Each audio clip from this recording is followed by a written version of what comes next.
Okay, To be good. quite frank, what level of talks they've had with the neighborhood. Yeah, yeah, We've yeah. had a couple meetings, find out, but Got it. I honestly don't know.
as long as the rest are like, it's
All right, good evening. Now is the time and place set for the regular May meeting of the Royal Oak Planning Commission. I'll call the meeting to order, and I'll start down on my right and ask the commissioners to introduce themselves for the record. Clyde Esbury. Charlotte Douglas, City Commissioner. Tim Twing, Director of Community Development. Josh Markham, City Attorney's Office. Woody Gantina. Jim Ellison. Mike Fournier, Mayor. And I'm Gary Casada, the chairperson. All right. First order of business is to approve the minutes from April 9th. Did the commissioners have a chance to look these over, and do they have any questions, comments, corrections, or motion? Mr. Casada, I'd like to make a motion to approve them. Is there a second? Okay, we have a second by Mr. Gattin to approve the minutes. However, we have a little discussion here, if you don't mind.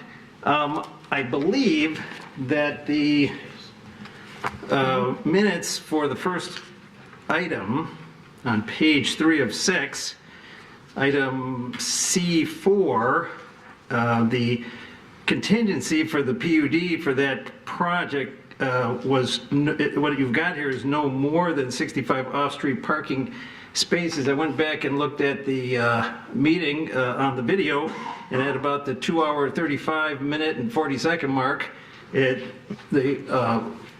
Commissioner Douglas, her motion was no fewer than 65 off-street parking. Mr. Espri's was no more. Ms. Douglas's was no fewer, and that's the one we passed. That's how I recall it. I wasn't here. I don't remember.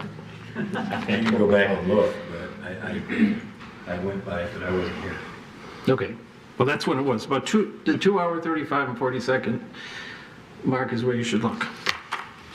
And see again The difference was that Mr. Esbry said no more than 65 parking spaces. Your motion was no fewer than 65. oh, that was a mistake on my part. I thought it was the right motion, but that's just me. I mean, it gives flexibility to the petitioner. So, Mr. Casada, can I amend my motion to give staff an opportunity to review C4? And we can finalize that next month, and we'll just approve the other portion of the minutes? Well, there's already a motion on the table to approve, but you're amending your motion. I am. Okay, do we have to second that? Yes. Second of the motion to... I'll still second. Okay, so let me just reiterate that. For C4, that is accepted from the motion to allow staff to review it. Correct. Okay. Any further discussion? All right, a call for a voice vote. All those in favor say aye. Aye. Any opposed? Seeing none, motion passes. All right, minutes are approved. All right, next order of business, is there anything to add to the agenda? Does the commissioners or staff would like to add anything to the agenda? Commissioner Douglas. Yeah, I'm hoping to hear if there's any progress on the master plan draft. So we would have a item added at the end to discuss our knowledge, the staff's knowledge of the master plan Yes. drafting, and I would like to add maybe a schedule going forward once we find out. Well, we're going That's to the discuss topic. it, and we'll find out what happens. Okay, any objections to that? Okay, let's pop that on the end of the meeting agenda. All right, so next order of business is the public comment. And I'll just, Mr. Esper. Yeah, I was going to say, just for the benefit of the audience, before we get to public comment, and Mr. Twing, back me up if I'm wrong here, Corewell Health has asked that we postpone this item until June, so there really isn't anything for us to discuss as far as the Corewell Health project goes at this point in time. Assuming that you want to honor their request and make a motion to postpone it to June. Okay. I just wanted the members of the audience to know what we're looking at. All right, very good. Thank you, sir. Okay, and good to put that out there, because the only things on the agenda today are site plans, site variances and a site plan that normally would not be public hearings, but our practice has been, if somebody's here to talk about one of those items that's on the agenda, we're going to let you talk. So now is the time, if you have, yes. Would it be appropriate to offer a motion there to grant Corewell's request to next month? That way we'll have it done before public comment comes, and we don't need to deal with any comments on it. We could do that. I don't know if anybody's here for that, but Well, I don't feel we're reading there. I'm- As soon as they find out definitively that it's not going to be on the agenda, they're going to go home. I don't. okay. I'm all in favor I'll of make a motion efficiency. right now that we accept Corewell's request to put it off till next month. Is there a second? I'll second that. Okay, is there further discussion? Everybody read the memo? Okay, all those in favor say aye. Aye. Any opposed? All right, we've accepted Corewell's request to postpone until the June meeting. Have a good night, All right, gentlemen. Very good, thank you. Okay, so now I'm still gonna go back to the public comment. If there's anybody here who wants to speak on an item that is not on the agenda at all, there's only 3 things left, now is the time to come up and talk. Please come up, introduce yourself, and you got 3 minutes.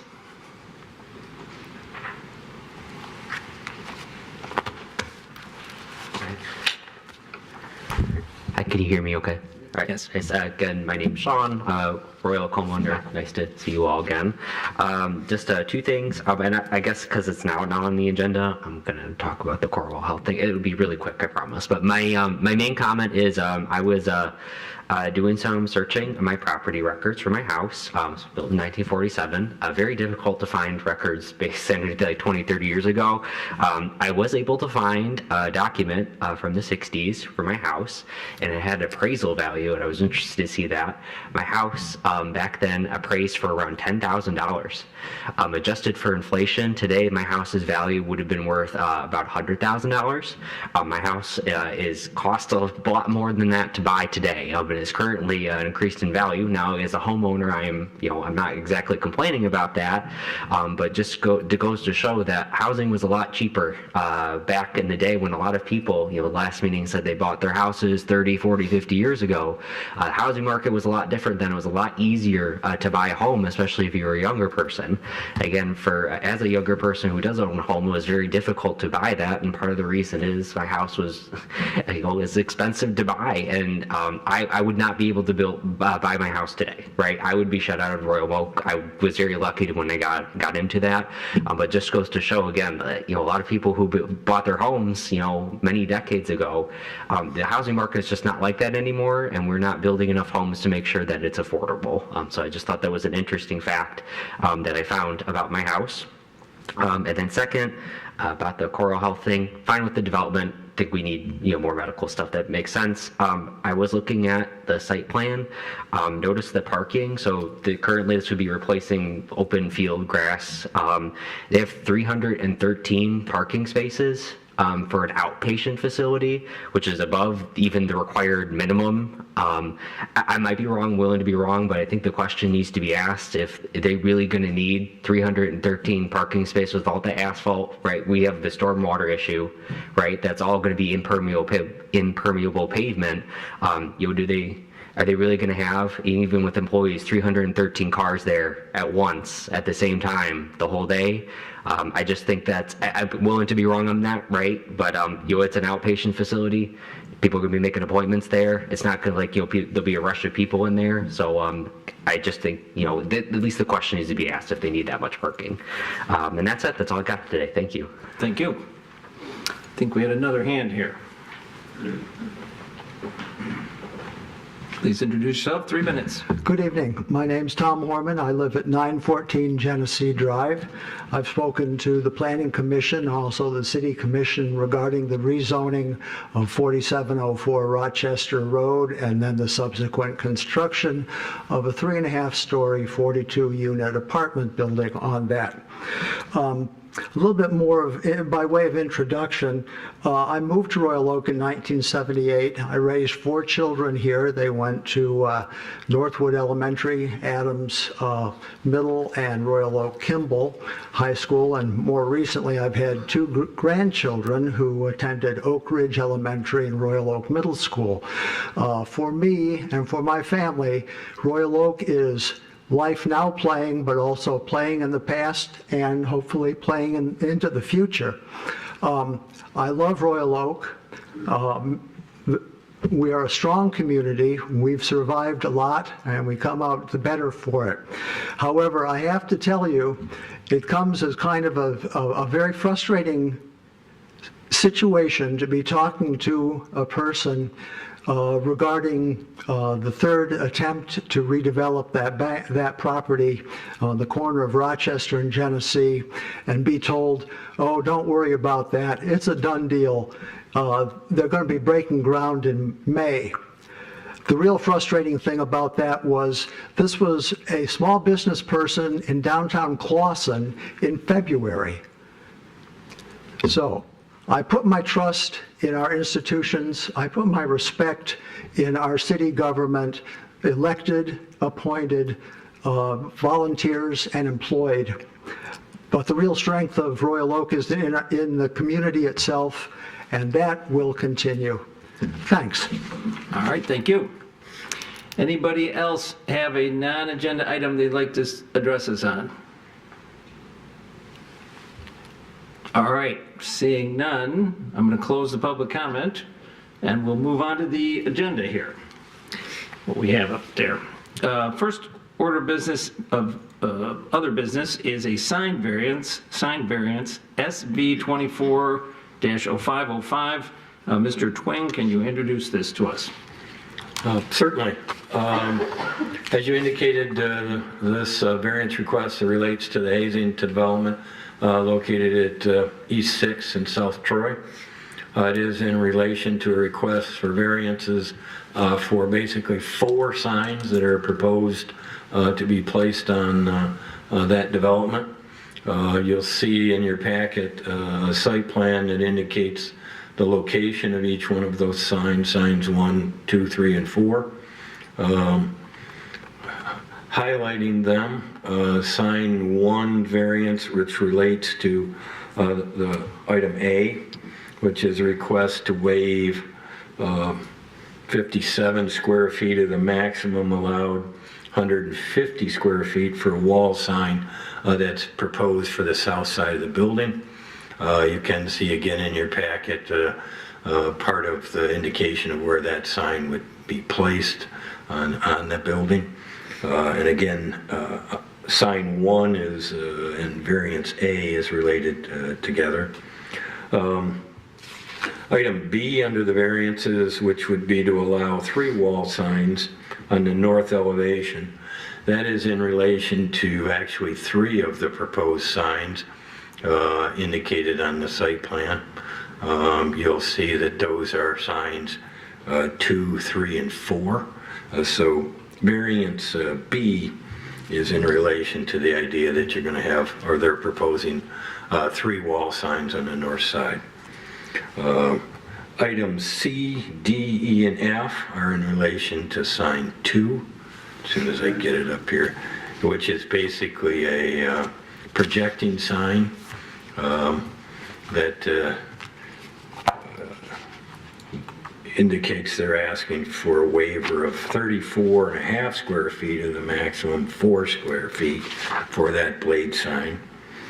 Waive 18 feet from the maximum permitted height above the sidewalk of 12 feet for that projecting sign on the north side.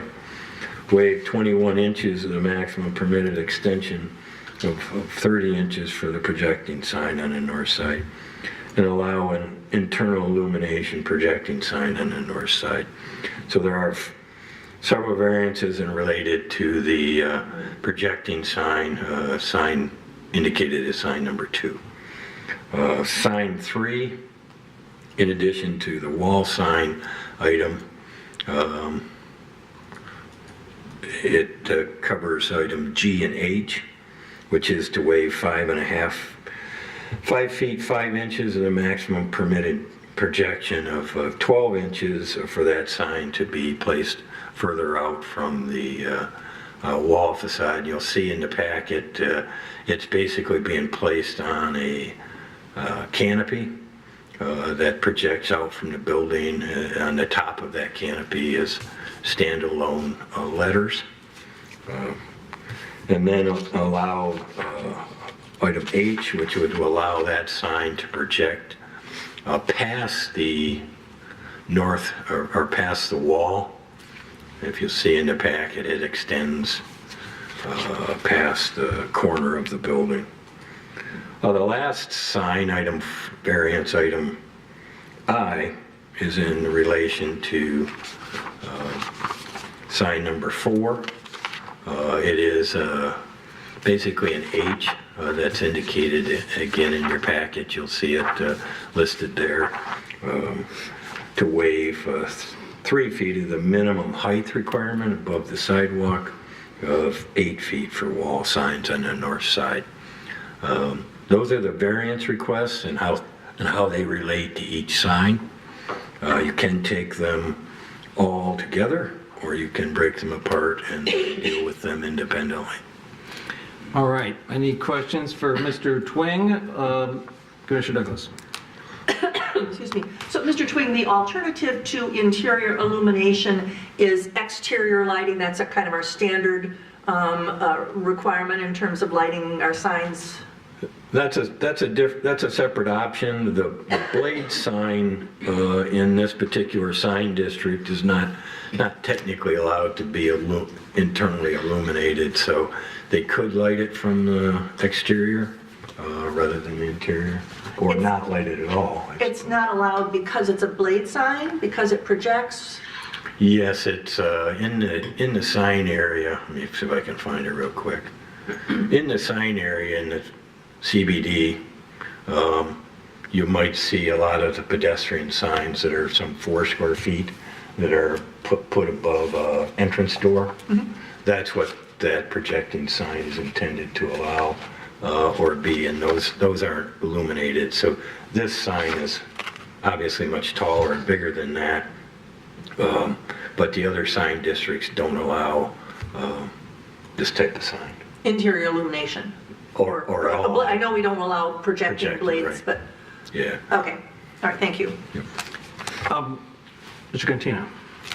So, quick question about sign number 2. The request is to waive 18 feet of the maximum height permitted of the 12 feet that's permitted. If I'm doing my maths correctly, is it basically stating that the top of that sign number 2 is at 30 feet, which is why the 18 feet of relief is needed?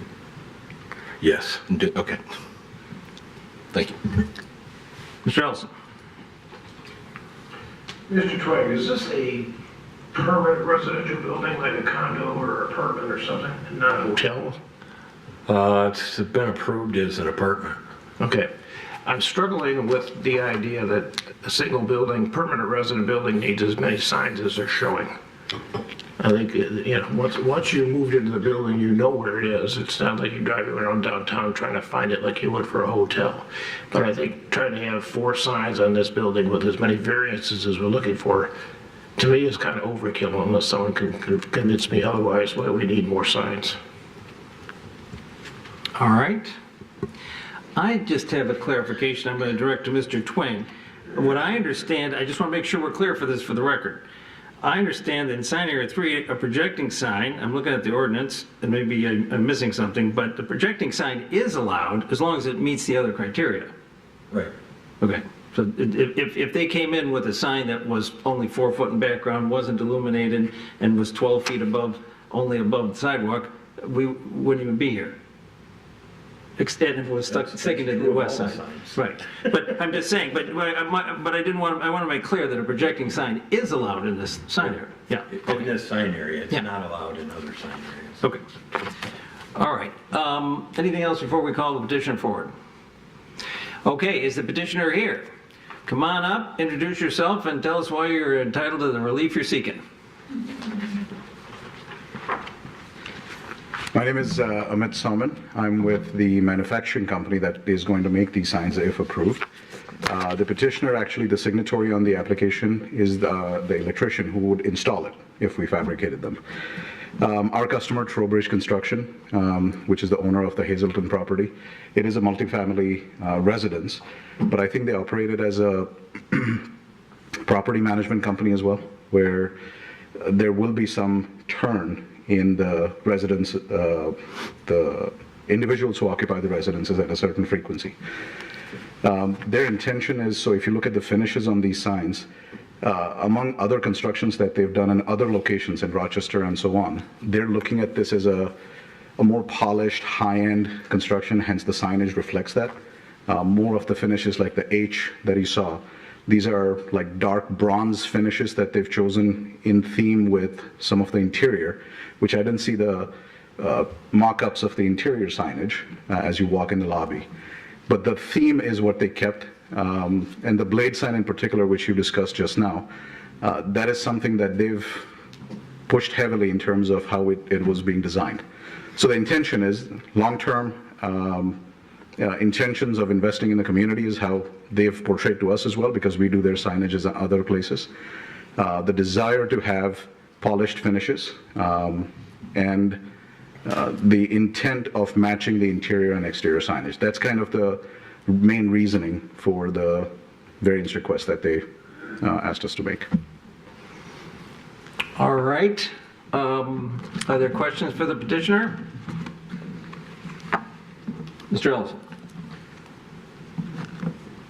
Sign number 3, which is the one that's on top of the overhang, not the projecting sign, but the one that's on top of the overhang that says the Hazelton, is that going to be backlit or anything, or is there spotlights on it?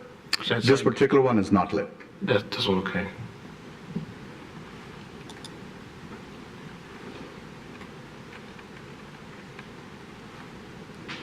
That's all I had, I'm sorry. I have a quick question. So you have 3 signs on the north side, 1 sign on the south side, and no signs on the west side. Correct.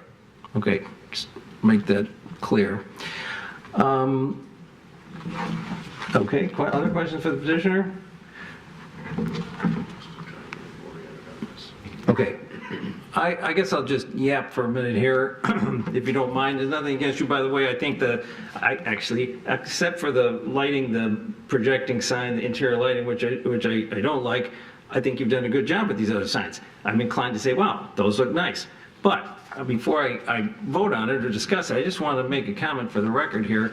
This is a brand new building with an architect involved, and we were brought a site plan, and the site plan is supposed to have signage on it.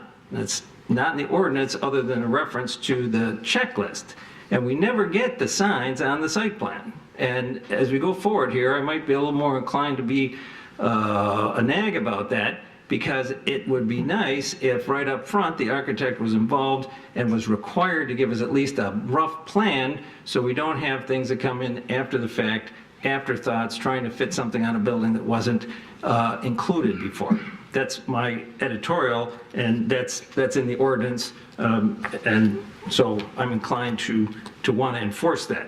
I also think that in a situation where there's a new building, there really isn't any way to argue that the signs need a variance because of some hardship that you didn't create. Obviously, they designed the building. So that's a good reason to have the signs brought to us during the site plan, so we're not here today. But at any rate, I like the sign on the canopy. Personally, I like the sign on the south side, otherwise it's a blank wall. I don't like the projecting blade sign. I made a mistake when I voted in favor of the Roy having an interior lit sign, and I asked the person, I said, now it's going to be elegant, right? You're going to light it very subtly. He's, oh yeah, it's not. And so I don't want to make that mistake again, so I'm just telegraphing, I'm not going to vote for the sign here that's internally lit. But that's just my diatribe, and anybody else can go. Mr. Garantina. So I have a question either for Mr. Twain or perhaps the applicant here. In looking at some of the imagery, I just want to confirm where what appears to be the only building entry related to the signs would be below sign 3 and next to sign 4. Is that correct? There's no building entry on the south side, and there's no building entry at the northwest corner. Is that correct? Oh, sorry, question for me. Well, yes, I believe that is correct. Because I can't Yes. quite tell in the images. I'm trying to get to the site.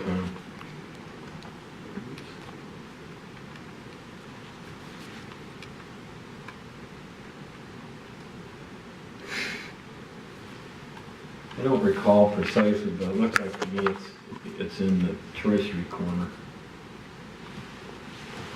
Right, that in the northeast corner, of the building. Okay.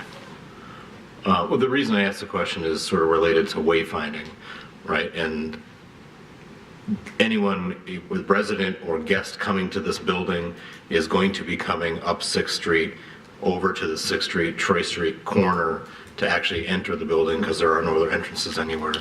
So that sort of weighs heavily for me in terms of the purpose of the signage is to make sure that people can find the building entry. The signage on the south side, I'm not sure that I see the need for it because of the wayfinding issue. But all right, that was my question. Thank you.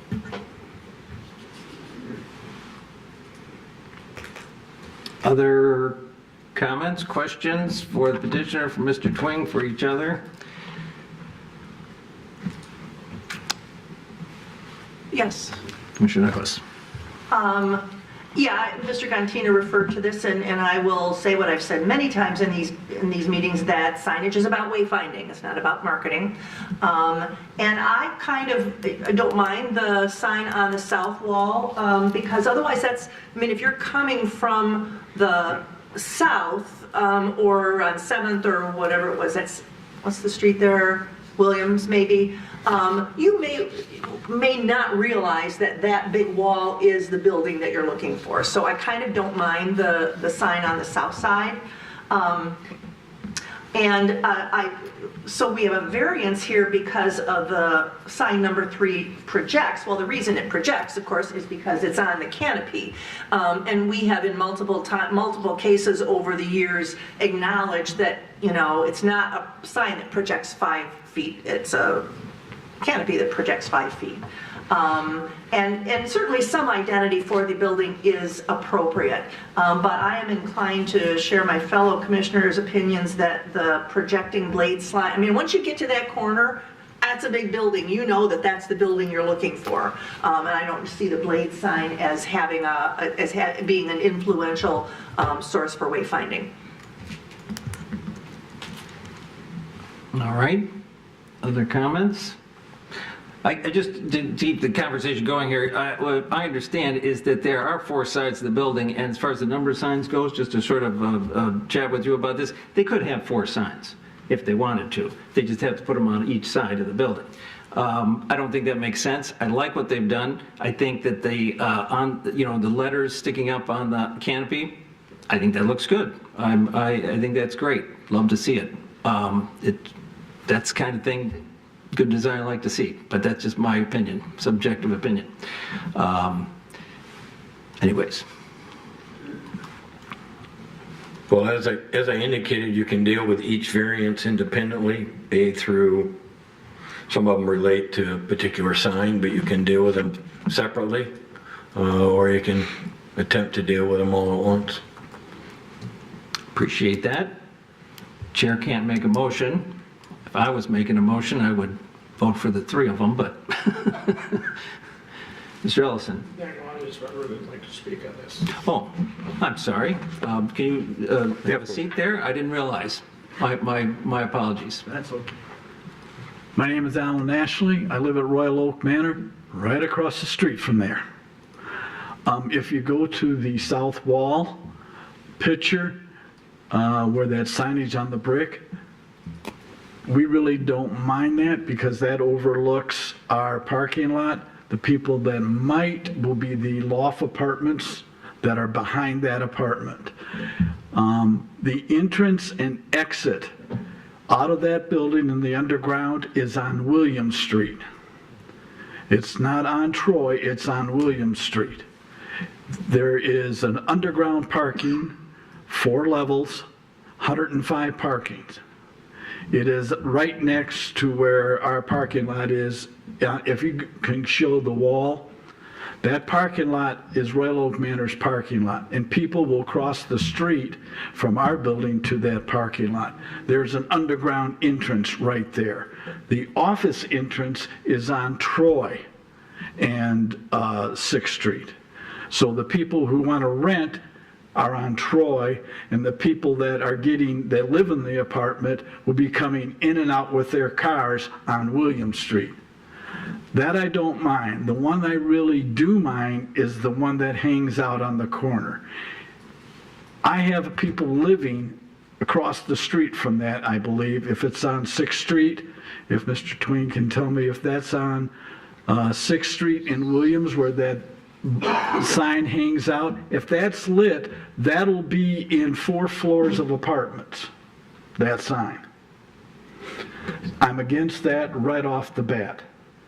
I mean, so that is my only thing is the sign. The other signs I don't care about. It's the one that hangs out. If that's on 6th and Williams, that'll be looking right into our apartments. I don't know if you know that or not, but I would just thought to let you know that that is what's going to be there. And the entrance and exit to underground will be on William Street, not on Troy. That will be the office. So then there's going to be a ton of traffic coming from Main Street to 6th to Williams and to Troy. It's going to be a disaster in congestion, along with Royal Oak Manor people, visitors coming to see. There will be limited of parking anywhere in that area. So I just wanted to clarify the signage and where it is in reference to the building because it's right across the street for Royal Oak Manor. I think maybe the Planning Commission should table this, take a look at where the signage is going, and I'll walk down and actually see where it is on the building in relation to Royal Oak Manor. So if you have any other questions, I'll be fine to answer. Thank you. Thank you. Okay, anybody else in the audience who would like to speak on this sign variance, except for the petitioner? He's going to come back up. All right, very good. So, commissioners, do we have further discussion? Questions, Mr. Twing or the petitioner? Commissioner Douglas? Well, I'm going to chance a motion here and see what happens. So I would move to allow variance A, G, H, and I. Because I'm pretty sure that B through F are for the blade sign. So basically what I'm saying is disallow the blade sign, allow the other 3. Mr. Twinken, before we move on, is that correct? B through F are the blade sign? Well, C through F are the blade sign and part of B. Oh, so my motion would say that we would allow, in point B would be allow 2 wall signs on the north elevation. Okay, so just to clarify what the motion is, Commissioner Douglas' motion is to permit the variance on A, B, with B amended to be 2 wall signs, G, H, and I. Is that correct? That is correct. Okay, is there a second? Second for discussion. Second by Mr. Fournier. He says for discussion. So,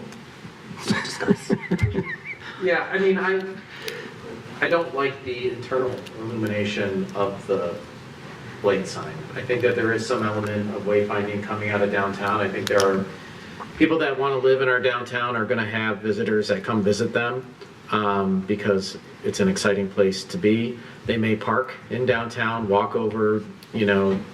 So I do think there's an element of wayfinding there for people meeting up.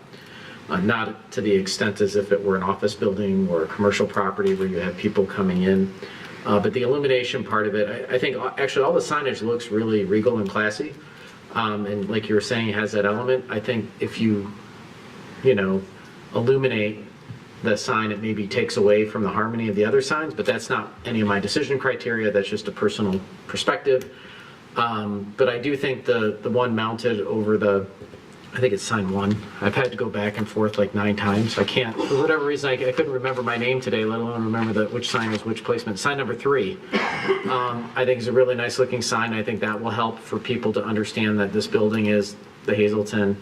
And I think the rest of them are fine, but that blade one, I don't mind a blade sign, but I just don't, I mean, we heard from public comment, it might be, kind of up there a little too high, a little too close. So if we discuss something different with that one, I'm open to it. But I think in its current state, it's a challenge, but the rest of them are fine for me. All right, Mr. Esbree. I'll be voting no on this motion. Not that I fundamentally disagree with what Ms. Douglas said, but I think this board might be better served to follow Mr. Twing's advice and handle each set of signs individually. So we could discuss one sign, yes or no, go and move on to the next, move on to the next, and handle them individually so we pass a cleaner package of signs. So for that reason, I'll be voting no. All right. Mr. Cantina? I tend to agree with Mr. Esri's last statement about taking each sign individually because I'm actually a little bit confused as to which signs the motion pertains to. Because there's, I guess I have different feelings about the different signs and all wrapped up in one motion. I'm not sure I can pull apart those decisions to know how to vote on a particular motion. So I'd be in favor of addressing each sign individually because there's so many and so many variances that seem to be intermingled between them. Mr. Ellison? I guess I don't mind the motion, the way it's understood, because to me it's simple.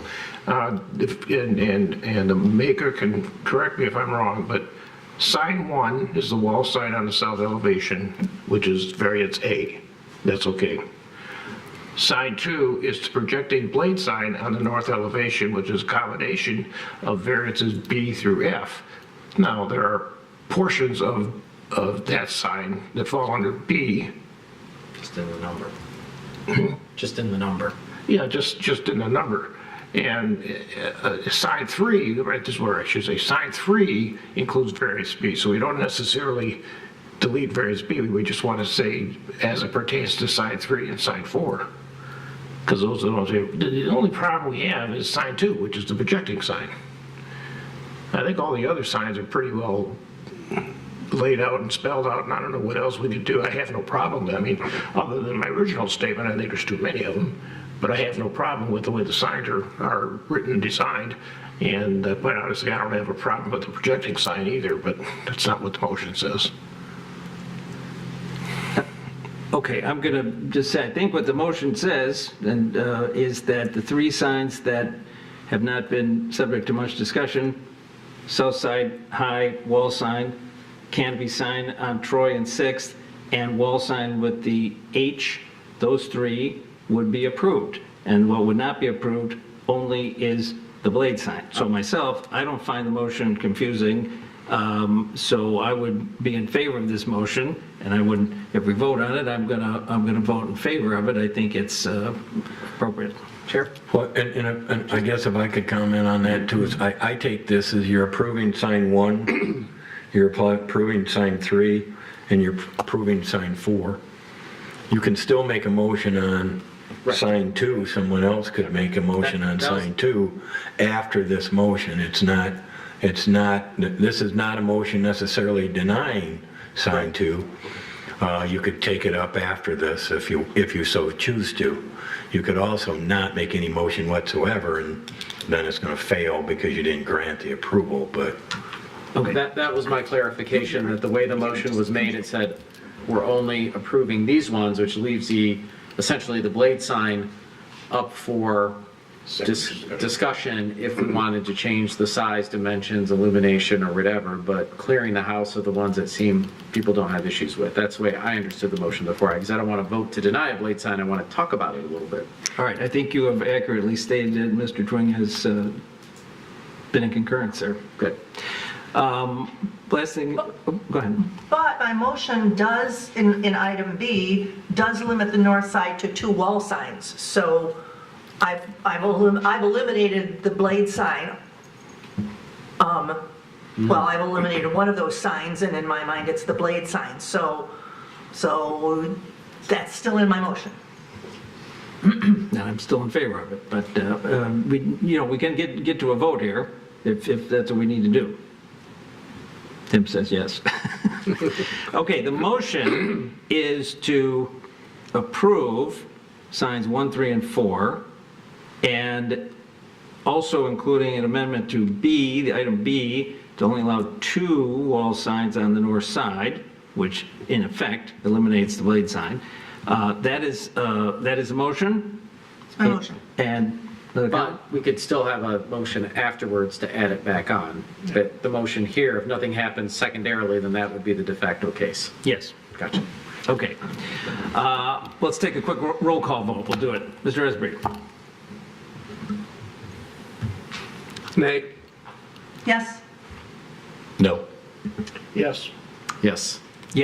So that's 1, 2, 3, 4 yeses, motion passes. Congratulations on the 3 signs. We're still here. Does anybody, Mr. Ellison? Mr. Chairman, I'd like to offer a motion to approve sign number 2. Is there a second? So that we can discuss it. We've got to do something with it. That's Well, you all. got to get a second to Yeah, discuss no, it. that's all. That's the reason I'm putting it out there. Can I ask a question about his motion? You certainly may. Is it just to approve it as is, or do you have suggestions to say approve sign number 2 with X, Y, and Z changes? My motion is to approve the sign as it's listed here. It doesn't preclude, what we always go through is discussion about how we can modify it, and then we can modify the motion with those changes. I just want to get it on the table so we can discuss it and do something with it. All right, the motion is by Mr. Ellison, is to approve sign number 2 as requested. Is there a second?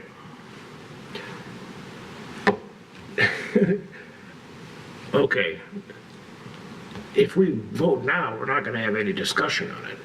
I'm hoping to get it on the table so we can discuss the motion. So all I'm offering is the motion. I'm not ready to vote on it yet. If it's going to vote on it right now, I'm going to vote no. Because my goal was to get this so we can discuss it and do something with it. If people have got problems with this particular sign, let's discuss what the problem is and see if we can't get to a solution so the sign could still happen. But if we're going to vote right now straight on the motion that approve that sign, it's going to go down. Well, we don't have a second yet, so we're not. Okay. Yeah. Procedurally, there would always be room for discussion, even with the second. We're not automatic. Even without the second? I would think so. I would think so. I'm saying with the second, it would automatically just go to a vote? No. You would discuss it. Right.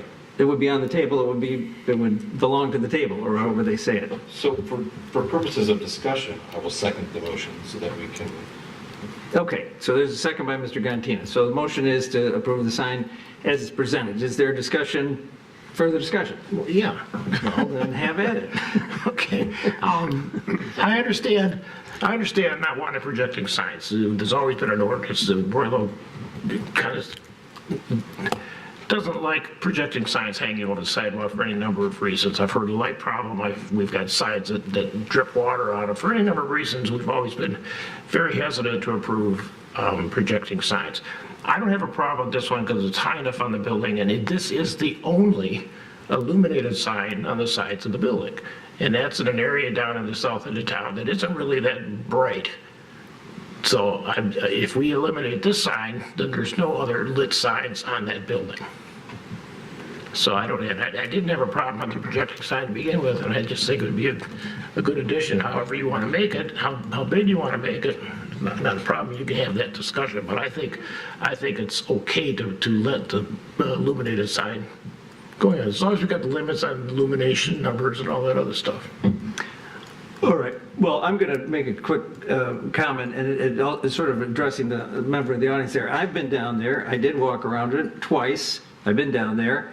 And there really isn't any other illuminated signs, exactly what you said. And one of the criteria is, does it change the character of the neighborhood? The manor has a big, tall, vertical sign on the west side, and it has a monument sign on the east side. I don't know if the monument sign is lit. I wasn't there at night, but I don't think this sign is in character if it's a lit sign. I also think that it would have been nice if we had the full site plan, because I didn't understand that, I didn't appreciate that that's where the parking lot entry is. And so I think that this sign is an oddity in the first place, because it really belongs, the sign belongs over the entrance, because that's wayfinding. You put a sign that says Hazelton entrance or something like that. So I'm not going to support this because it does hang over the sidewalk. It's too big. I don't want interior illumination because no matter what anybody tells me anymore, it's going to be too bright. And so I can't support. So there's 7 of us. Mr. Raspberry. Yeah, in response to Mr. Ellison's motion, and Mr. Casada, I do tend to agree with you. The deal breaker for me on this one is item F. I don't think the internal illumination should be allowed. And I think the sign itself is proportional. I think it's very nicely done, but I do think that allowing the internal illumination does break with the character of the neighborhood. And for me, if that's going to be the case, then I'm going to have to be a no.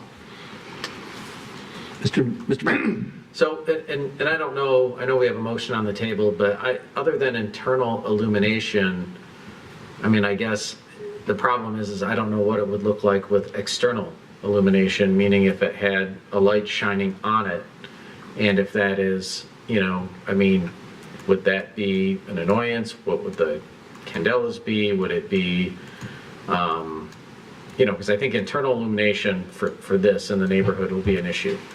But if there was a light on it, maybe that's not. But given the size and scale of it, I don't know what that would look like. You know what I mean? Would it be the same issue as an internally illuminated sign? I don't have enough information, but if someone were to make an amendment that is more expert in what an externally illuminated blade sign would be, I might be open to that. Well, I'm going to respond to that. I think that I won't consider myself an expert, but I think that that's a question of design. I think you can make anything look good and work and not be intrusive and probably even meet most of the criteria of the ordinance if you have a good design. Or if you have a well-studied design that people care about. So just the fact that something is lit externally, you would expect that can be very elegant. Just go around and look and you see, you know, the book Cadillac or something like that. You know, people who study these things can make them look great. So it's a matter of design. We don't have that design before us.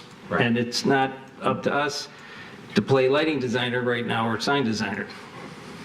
As Mr. Esby reminded us about the concrete.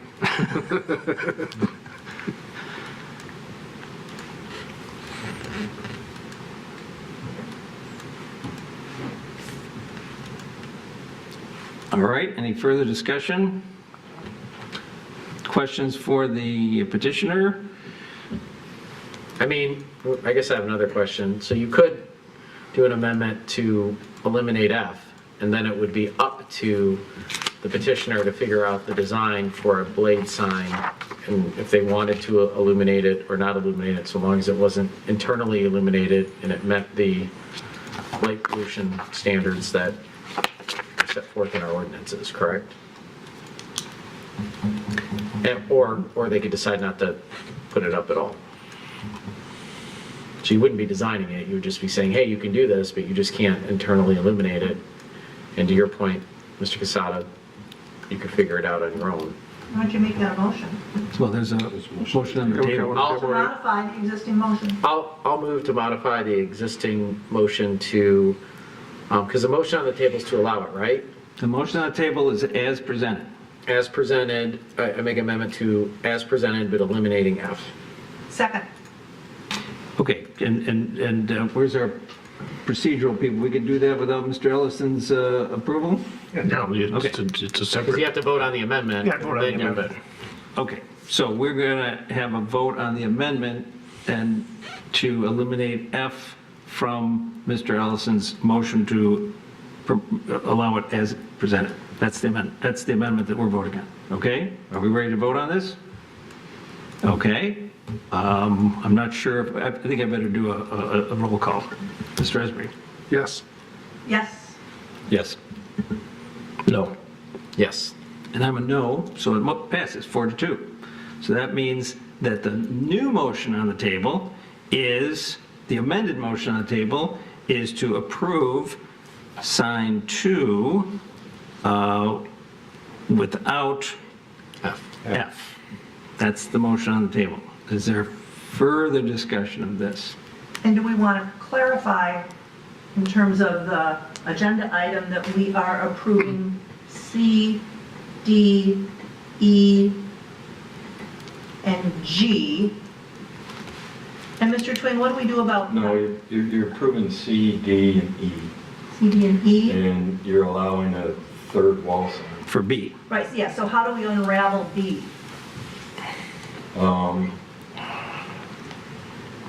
Because right now, it's the, who voted, or no, the motion was turned down. No, I think that where we're sitting right now is that we are changing, we allowed 2, now we're going to allow 3. And a third one. Yeah, so I think we can do that. Yeah, the next case you'll have the fourth one, so. Yes, okay, so I'm going to make sure I restate this correctly here. So the amended motion is to permit number 2, which in effect amends B to allow 3, approve C, D, E, and G. Okay? G's not related. Oh, I'm sorry, it's not, It's to allow a third wall sign Side to be 2, with the exception and of C, variance D, F. and E. F is the one you're eliminating.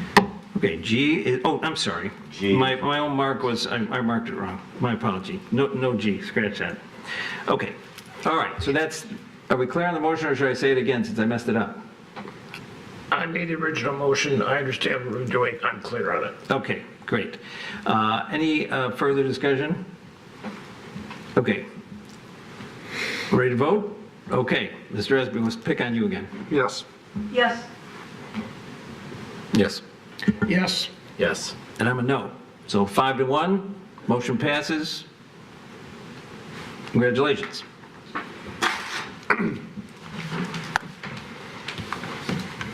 All right. Next order of business is another sign variance, SB 240506, for a freestanding sign at the Detroit Zoo. Mr. Twing, can you fill us in? Certainly, you may recall that you approved freestanding signs at this location in the past, a total of 3.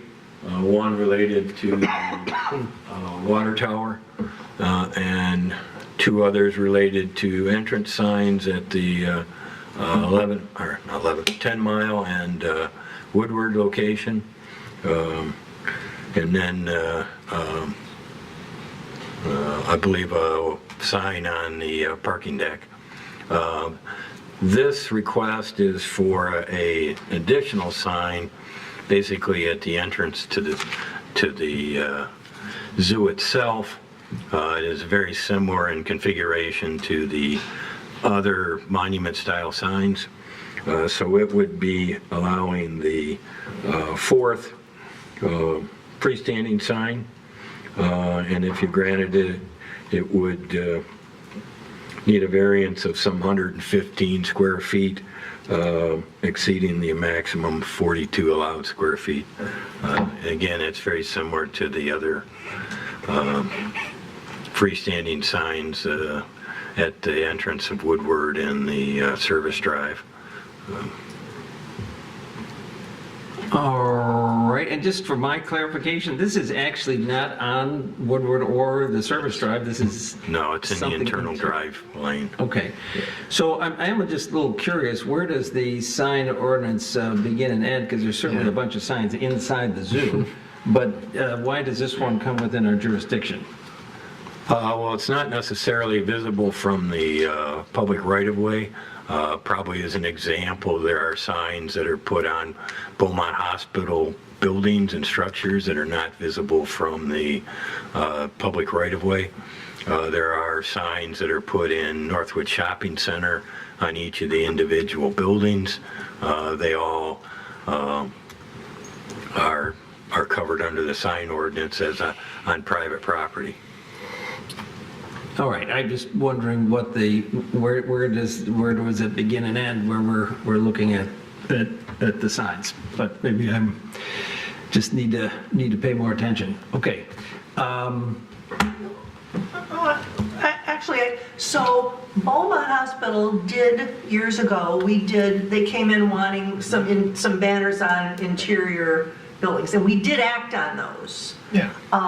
So I guess this is comparable, but we didn't act, for example, in the shopping center on the individual, because they didn't need variances, right? Right. So the sign ordinance covers them. If you comply, then there's no appeal. Right. But I think Mr. Casada's point remains well taken. At what point does signage inside the Detroit Zoo become, this is on their property. You walk through the pedestrian gates and you're on their property. Where does our interest end? Former mayor seems to have it. Oh, sorry. Yeah, right now, the zoo property holds 150 to 200 foot high water tower that is a sign. Okay, and we approved that, whatever they were putting on it the last time, but it was still on their property. So it's just, I think it's trying to be in line with what is acceptable and what is not acceptable as far as signage in our community. I have no problem, but I mean, it's right in the middle of the front of the zoo, it's going to be prominent. But, you know, to worry about why are we improving on their property, and we already accepted the fact that the zoo tower is a sign.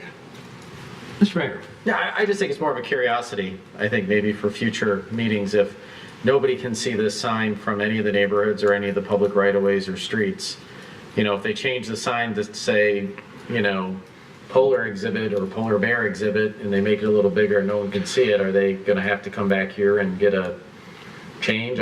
You know, it'd just be interesting if we had clarity on that, but I think that's a job for... Can I ask that the representatives come up and explain what the purpose of the sign is? That's their duty, yes. Why don't we call up the petitioner? Please introduce yourself and tell us why you're entitled to the relief you're seeking. Get that smug look off your face. Hello, it's nice to see you all again. I'm Amanda Ham, I'm the Chief of Staff at the DZS. And I'm Randy Hamilton, I'm the Chief Experience Officer of the DZS. So we appreciate your time and your audience as we continue on the evolution of the zoo's revised visual identity. This is what we believe to be the last piece that we'll be bringing before you as part of this process. And as has been discussed, this is located within the interior perimeter of the zoo along that driveway where you turn in off of Woodward, but just before you actually get into the zoo gates. With that, I'll let Randy talk a little bit about the sign visually and its intended purpose. Absolutely. Thanks again for having us. This particular piece is really meant, as already mentioned, it's similar in size to the monument signs that were already discussed at a previous session, but this one is really meant to be an opportunity for people to get closer and have a photo experience that recognizes their presence on the grounds and give them a chance to engage with our new visual identity and create those meaningful memories that they can when they're there. So it is an accessible experience that allows for people to get a little closer, and especially because we think that there might be some interest, but we obviously don't want to encourage that in the areas outside of our main gates where that could be a safety concern. It gives us a nice opportunity to do that in a safe way. Randy, will this sign be used for, I don't want to say advertising, but promoting events? Say you've got a special event going at the Penguin House. Will that be promoted on this side to people walking into the zoo, or is the sign going to be just a static display of what it is? It's more of a static display. It's not going to be used in that intent, so to speak. It's really more of a visual element once you get inside our gates as people are on the approach. I would almost liken it to the way, if you've been there recently or if you remember, there's that hippo statue that's at the front of the zoo that's also very reminiscent of a unit that, you know, guests can connect with and take photos with. So while it would be maybe seen in some of our visual and promotional materials, it's not a marketing material piece. Okay. Now that hippo is not just a hippo, it's a piece of art. That's right. It's got history behind it. It does. Okay, and just to be clear for the record, this is not a electronic messaging sign. This is... No. Okay. It is also not visually, there's no illumination, and there won't be any footlighting around it either. It's not intended for that type of purpose. All right. Mr. Casada, if I may, I'd like to make a motion to approve SV 240506 as presented. No support. Second by Mr. Edelson. Is there further discussion? Okay, seeing none, I'm going to call for a voice vote. All those in favor say aye. Aye. Any opposed? Seeing none, motion passes. Congratulations. Thank you very much. Okay, now, question. Yes. When we come in next week, is it Tuesday morning? Tuesday morning, bright and Tuesday early. morning, are we going to see the whole picture, or just, you're going to tease us again? No, you got to see all kinds of things that morning, and there'll be breakfast. Okay, plus you're feeding us, so. And Blake's will be there with donuts and cider, so we're going to have a good time. Okay, look forward to it. Yes, so please join us if you can. We'd love to have you. All right. Thank you very much. Thank you. Thanks, everybody. All right. The next order of business is our added item, which is we had a intention to receive a master plan draft from our consultants on April 30th. That's the deadline we gave them. And if you can, Mr. Twain, if you can tell us where we're at. Well, the draft did not come in on April 30th. I can say that we do have a draft document at this point that I'd be happy to send out to the Planning Commission members. It wasn't ready for this meeting to post it on the agenda. I would also say that it's not complete according to the consultant. It's 90% done, but we'll still send it out. There are portions that are addressed in it in terms of some action statements and things like that. But I'd be happy to give you what we have and what they provided to us. And So initially they talked about doing it in chunks, in segments. Are you saying that a segment is missing, or that across the document there are elements missing, but it does completely address all of the issues or subject areas? I haven't totally reviewed it all. I do know there are, I would say the majority of the sections are there. Within a couple of the sections, some action statements are clearly missing, and they say they're not. And they're indicated. Right, they're indicated as missing. But we haven't had time to review it, make any internal staff comments, but I'd be happy to distribute it tomorrow. If the file is too large, I may have to send a link out to you so you can get to it, but rather than email it, but be happy to do that tomorrow. Mr. Twing, the last meeting we had with the consultant, obviously we were looking at a screen with a 4-inch little square of the consultant trying to read in the background as he's speaking. I think it'd be flying a rep into town for our next significant meeting discussing this. Okay. We can certainly relay that to them and schedule a meeting for that. I think it'd be more productive, sure. Did you have your hand up before? No. Okay, so I would just say this. I would like to discuss the pace and the meetings that will address this, and I'm certainly looking to draw on the experience of the people on this panel who are sitting here who've gone through the process before. I mean, okay, so we're going to get a first draft that's incomplete. The next meeting is June. Do we want to discuss this at the June meeting, or do we want to hold a special meeting? Do we want to project when special meetings, if we want to have them, are to be held, or do we need to hold off until we see what they've given us? What do the commissioners think, and what does the department think about the right way to proceed? Well, my suggestion would be that I'll send it out. I'd be happy to take individual comments back as to where you're at with it. Again, since it's not a complete document at this point, I'm not sure. I think I agree with Mr. Esprit. We can have them come into town. Perhaps in the next week or two, they'll finish it. You know, that's kind of where I'm at with it, rather than trying to schedule meetings to talk about something that's not finished. Okay, so your suggestion is once we have it in hand, then the next thing we should do is have the live consultant present it to us. Correct. And whether we do that at a regular meeting or a special meeting is a decision to be deferred. Correct. That'd be my thought. My preference would be for a special meeting, unless we've got a regularly scheduled meeting that's, for example, as light as this one was tonight. This was late. All right. Mr. Gantino. Is there any thought around actually getting that special meeting on the schedule to somewhat force the issue with the consultant? Because that's one of my concerns, is a sense that we sort of communicated to them what our expectations were to get the draft back to us. They've sort of missed those expectations. The draft still isn't complete. Is there any thought to scheduling that special meeting at some point out in the future, but at least giving them a clear goal line to help force the completion of it? Because I'm concerned that they haven't really met the milestones and expectations yet for completion times, but perhaps getting a calendar date on gives them a little bit more definitive goal to hit to actually have things complete. So I'll throw it out there for discussion. Mr. Esprit. My only thought on that, Mr. Gantino, would be, and I hear you loud and clear, your frustrations, I think this whole board shares, but to put their feet to the fire and have them produce a document that might be substandard only because they're working with an unrealistic deadline, I don't think should be an objective of this board, even though it is frustrating.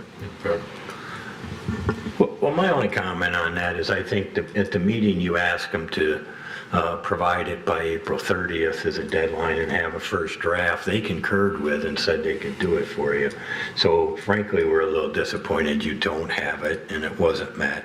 My only concern with scheduling a meeting for a topic without having the document is I still may not have it. And This sounds like and the it voice may of come in. experience to me. And without, and if it comes in late, we don't have enough opportunity to see if there's glaring errors, I will say, that we don't want to, put out there or things we need to address. So I would be more than happy to send it out to everybody tomorrow for your digesting. And if we get a final version in the next week or two, put it together and maybe have an ending discussion in June about a special meeting, or hopefully we'll have the full document by then. So, Commissioner Douglas.